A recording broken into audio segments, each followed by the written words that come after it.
Hey guys, this is Phelan. Listen, good morning. I just wanted to encourage you today. I was reading Psalms 60, and he says, Lord, I praise your name. I give you glory. And he says, my soul thirsts for you in a dry and thirsty land where no water is. And I long to see your power as if I saw it in the sanctuary. You know, it's amazing when we go to church and we see the testimonies of other people and we hear the goodness of God in the church, and we see miracles in the church, and we see healings in the church, and words of knowledge and all the gifts of the Spirit moving.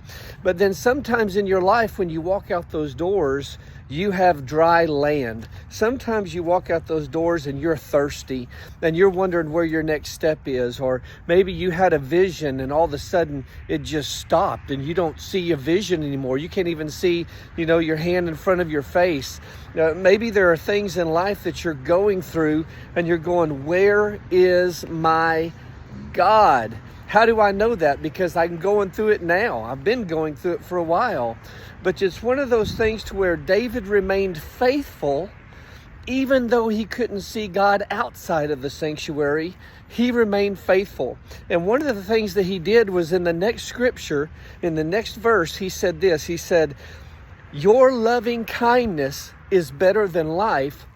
Therefore, I will praise you with my lips. What did David do? David started remembering what God has done, what God has done for the people of Israel, what God has done for his life and for his family, and how he has led him. And I think of my life. I was sitting this morning thinking of all the testimonies and the great things that God has done for me when he saved me at the age of 7.